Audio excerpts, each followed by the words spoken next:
आज भारत का शेयर बाजार आए दिन सुर्खियों में रहता है और शेयर मार्केट के दीवाने बॉम्बे स्टॉक एक्सचेंज को किसी मंदिर से कम नहीं मानते।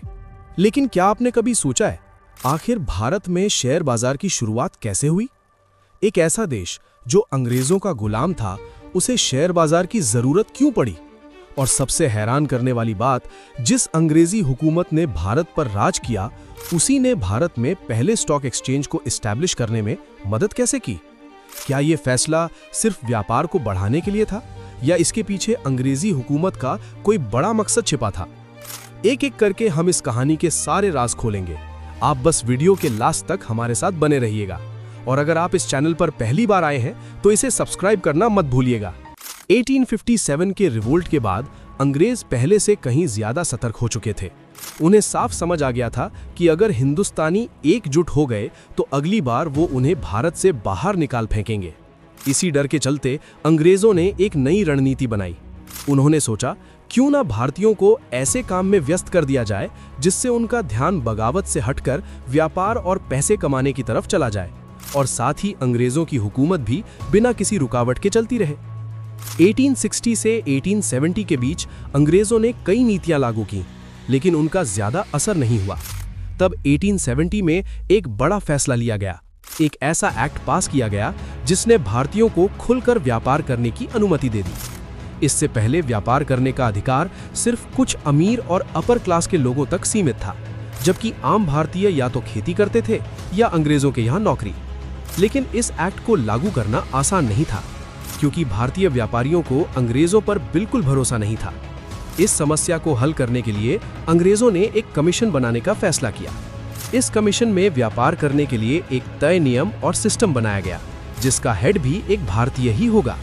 और सबसे खास बात, इसमें किसी भी ब्रिटिशर ऑफिसर का कोई भी इंटरफियरेंस नहीं होगा, यानी बाहर से ये पूरी तरह भारतीयों द्वारा चलाया जाने वाला सिस्टम होगा, लेकिन अंदर ही अंदर इसकी दिशा अंग्रेजों के इंटरेस्ट के हिसाब से तय की जाएंगी। अब सबसे बड़ा सवाल था, इस कमीशन को लीड कौन करेगा, जिसके लिए अंग्रेजों को एक ऐसे चेहरे की तलाश थी जिस पर भारतीय व्यापारी आंख बंद करके भरोसा कर सके और जो उनके लिए इस पूरे सिस्टम को संभाल सके। और इस काम के लिए उन्होंने सबसे पहले जमशेदजी नुसरवंजी टाटा को चुना, लेकिन उन्होंने इस ऑफर को ठुकरा दिया क्योंकि उन्हें अंग्रेजों की नीयत पर भरोसा नहीं था।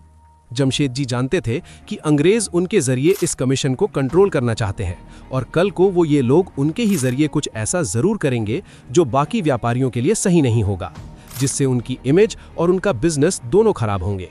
लगभग 1 साल की खोज के बाद आखिरकार अंग्रेजों को वो चेहरा मिल ही गया जिस पर व्यापारी भी भरोसा करते थे और जो इस सिस्टम को आगे बढ़ा सकता था। और उस शख्स का नाम था प्रेमचंद रॉयचंद।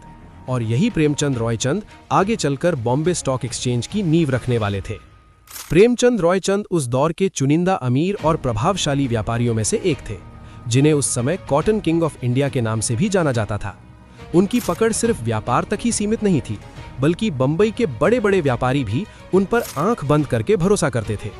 यही वजह थी कि अंग्रेजों ने उन्हें अपने बिजनेस कमीशन का फेस बनाया और बंबई में एक खास जगह अलॉट की गई, जहां सभी व्यापारी आकर खुलकर व्यापार कर सकते थे। इस पूरे सिस्टम को मैनेज करने की जिम्मेदारी प्रेमचंद रॉयचंद के हाथ में थी। वो नियम तय करते, व्यापारियों को गाइड करते और उनसे टैक्स वसूलते थे। इस टैक्स का बड़ा हिस्सा अंग्रेजों के पास जाता था और कुछ हिस्सा प्रेमचंद अपने पास रखते थे। यानी देखने में ये एक भारतीयों द्वारा चलाया गया सिस्टम लगता था, लेकिन असल में ये सिस्टम अंग्रेजों के कंट्रोल में ही था। इसी बाजार के पास एक बहुत बड़ा बरगद का पेड़ था। ये पेड़ कोई मामूली पेड़ नहीं था, बल्कि पूरे बाजार का सेंट्रल पॉइंट था। सभी व्यापारी यहीं इकट्ठा होते, यहीं व्यापार के नियम समझते, आपस में सौदे करते, टैक्स जमा करते और अगर किसी के पास कोई नया बिजनेस आइडिया होता तो वो भी इसी पेड़ के नीचे पेश किया जाता। धीरे धीरे ये जगह सिर्फ एक लोकल मार्केट नहीं रही, बल्कि बंबई का सबसे सक्रिय और भरोसेमंद व्यापारिक केंद्र बन गई। समय के साथ इसकी लोकप्रियता इतनी बढ़ गई कि देश के अलग अलग हिस्सों से व्यापारी यहां आने लगे। ये बाजार धीरे धीरे पूरे भारत का बिजनेस हब बन गया, जहां से बड़े बड़े सौदे तय होने लगे और आगे चलकर यही जगह इतिहास में दर्ज हो गई, जिसे आज हम दलाल स्ट्रीट के नाम से जानते हैं। और जिस बरगद के पेड़ के नीचे से इस व्यापार की शुरुआत हुई थी, आज उसी जगह पर खड़ा है भारत का पहला और एशिया का सबसे पुराना stock exchange, the Bombay stock exchange. Dalal street की बढ़ती लोकप्रियता को देखकर प्रेमचंद रॉयचंद ने एक बड़ा फैसला लिया। वो इसे सिर्फ बंबई तक सीमित नहीं रखना चाहते थे, बल्कि इसे ग्लोबल लेवल तक लेकर जाना चाहते थे।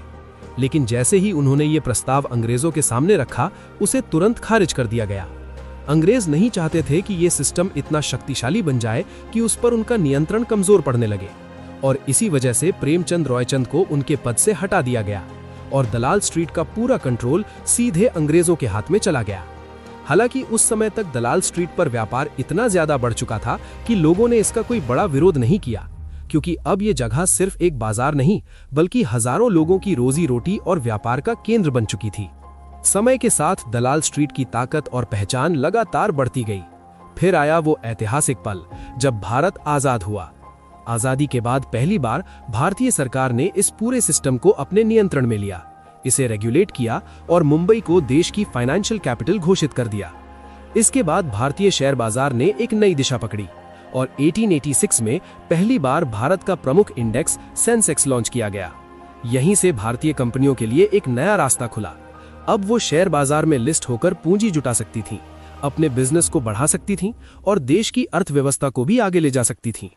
तो दोस्तों, एक पेड़ के नीचे शुरू हुई ये छोटी सी शुरुआत आज भारत की आर्थिक ताकत की सबसे बड़ी पहचान बन चुकी है। उम्मीद करता हूँ आपको बॉम्बे स्टॉक एक्सचेंज की ये कहानी पसंद आई होगी और आपने इसमें से कुछ नया जरूर सीखा होगा। अगर वीडियो इन्फॉर्मेटिव लगी हो तो इसे लाइक और शेयर जरूर करें और ऐसे ही केस स्टडीज के लिए चैनल को सब्सक्राइब करना ना भूलें। आपका कीमती समय देने के लिए दिल से धन्यवाद। मिलते हैं अगली वीडियो में एक नए और रोचक टॉपिक के साथ।